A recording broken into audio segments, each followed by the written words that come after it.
الحمد لله رب العالمين والصلاة والسلام على سيد الأنبياء والمرسلين أما بعد فأعوذ بالله من الشيطان الرجيم بسم الله الرحمن الرحیم۔ الفرقان پروگرام کے سلسلے میں توحید و شرک کا بیان چل رہا تھا اور ہم شرک کی سزاؤں کے بارے میں، شرک کی قباحتوں کے بارے میں کلام کر رہے تھے کہ قرآن عظیم میں اللہ تبارک و تعالی نے جا بجا شرک کی مذمت بھی فرمائی اور شرک اختیار کرنے والے یعنی مشرک شخص کے بہت سارے منفی پہلو ذکر کیے، اس کی سزائیں بیان کی، اس کی قباحتیں بیان کی، اس کا اخروی اور دنیاوی برا انجام ذکر فرمایا۔ اور یقینی سی بات یہ عبرت کے لیے ہے اور اس بات کی طرف توجہ دلانے کے لیے کہ خدا نخواستہ کہیں ہم بھی شرک کے مرتکب تو نہیں، تو ہم جانب احتیاط کی طرف بڑھیں۔ آخر میں جو ایک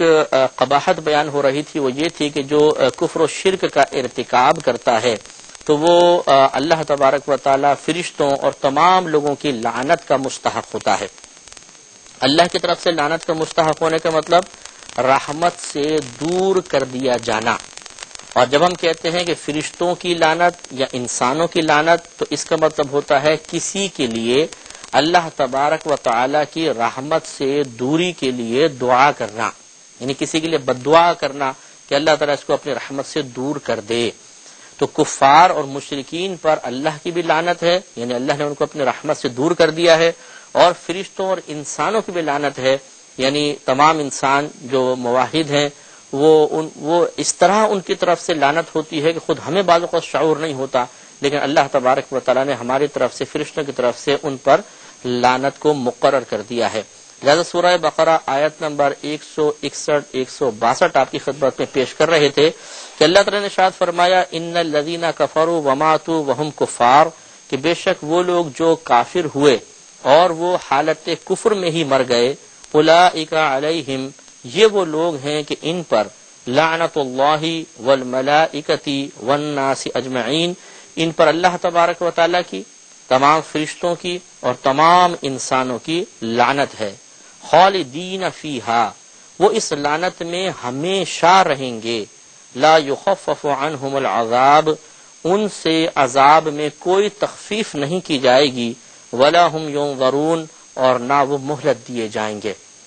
یعنی ایسا نہیں ہوگا وقفہ ہو جائے یا عذاب ان سے کم ہو جائے، مدت کے لحاظ سے کوئی کمی نہیں ہوگی اور وہ شدید عذاب میں مبتلا رہیں گے۔ اس سے معلوم ہوا کہ ان کا دنیاوی انجام اللہ تعالیٰ کی رحمت سے دوری لعنت کا توق ہے، اور اخروی انجام دوزخ میں ہمیشہ ہمیشہ کے لیے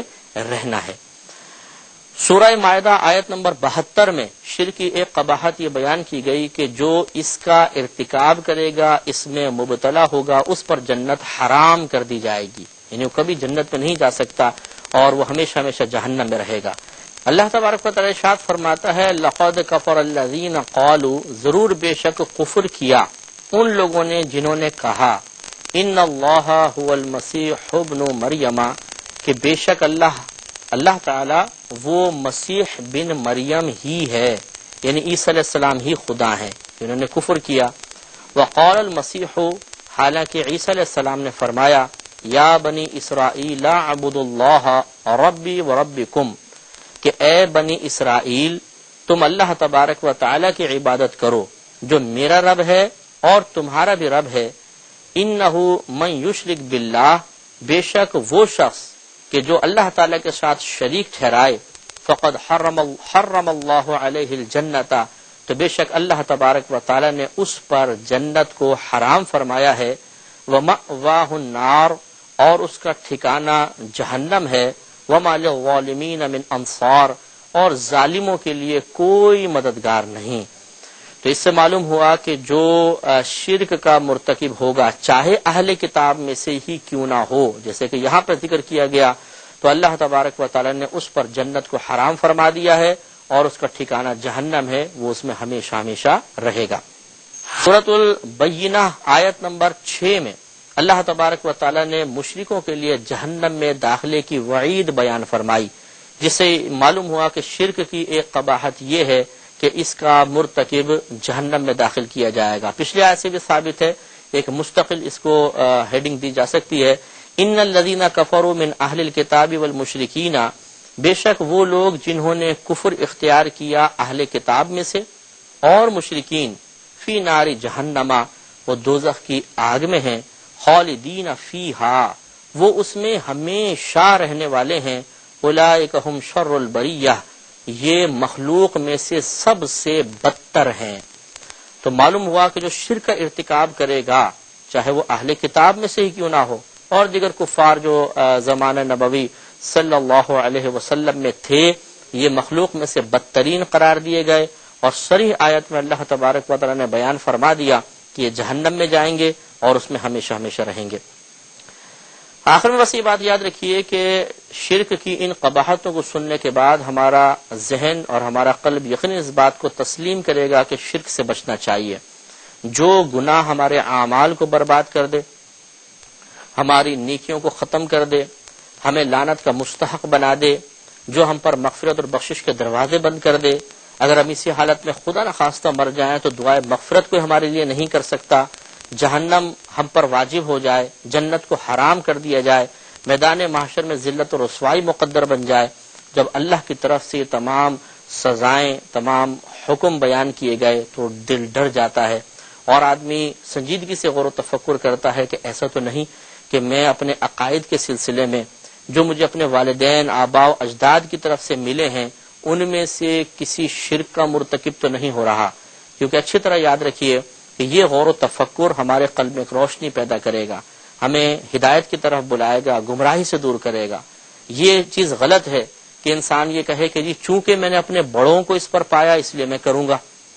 یہ کوئی دلیل نہیں ہوتی ہے۔ جو بھی نبی ایسا ہے جس نے تبلیغ دین فرمائی تو کفار کا آپ دیکھیں قرآن پاک میں جا بجا یہی عذر بیان کیا جاتا ہے کہ وہ یہ کہا کرتے تھے جی ہم نے ان عقائد پر اپنے آباء و اجداد کو پایا ہے تو کیا ہم ان کو چھوڑ دیں؟ تو معلوم یہ ہوا کہ ضروری نہیں ہے کہ جو عقیدہ آپ کے بڑوں کی طرف سے آپ کو ملا ہے وہ ضرور صحیح ہی ہوگا، ہو سکتا ہے اس میں کچھ غلطی بھی ہو سکتا ہے اس میں کچھ گڑبڑ ہو سکتا ہے وہ عقیدہ اپنی اصل کے اعتبار سے بالکل ٹھیک ہو، لیکن بعد میں لوگوں نے اس میں کچھ ایڈنگ کر دی ہو، لہذا توجہ کرنا ضروری ہے۔ اور یاد رکھیے کہ گناہ کے کاموں میں، شرک کے کاموں میں کسی کی اطاعت نہیں ہو سکتی ہے، چاہے وہ ماں باپ ہی کیوں نہ ہو، چاہے قریبی رشتہ دار ہی کیوں نہ ہو، ان کی مخالفت کرنا لازم ہوگا۔ اس پر بھی ایک آیت میں عرض کر دیتا ہوں، سورہ عنکبوت آیت نمبر 8 میں اللہ تبارک و تعالی ارشاد فرماتا ہے وَوَصَّيْنَا الْإِنسَانَ بِوَالِدَيْهِ حُسْنًا، اور ہم نے انسان کو والدین کے ساتھ اچھے سلوک کا حکم ارشاد فرمایا، لیکن آگے فرمایا وَإِن جَاهَدَاكَ، اور اگر وہ دونوں یعنی ماں باپ کوشش کریں تیرے ساتھ لِتُشْرِكَ بِي مَا لَيْسَ لَكَ بِهِ عِلْمٌ،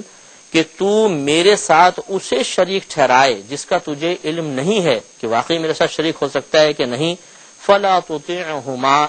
تو ان دونوں کی اطاعت مت کرنا، اِلَيَّ مَرْجِعُكُمْ، میری ہی طرف تمہارا لوٹنے کا مقام ہے، فَأُنَبِّئُكُمْ بِمَا كُنْتُمْ تَعْمَلُونَ، تو پھر میں تمہیں خبر دوں گا ان تمام کاموں کی جو تم دنیا میں کرتے رہے تھے۔ تو صراحتاً اس میں اللہ تبارک و تعالی نے بڑوں کی اس اطاعت سے منع فرما دیا کہ جو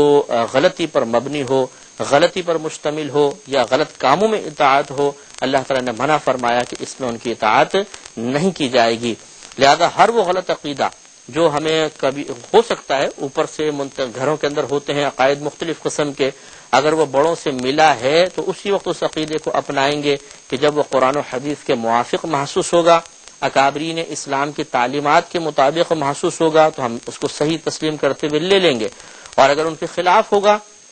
تو اس سے یقیناً اجتناب کرنا ضروری ہوگا۔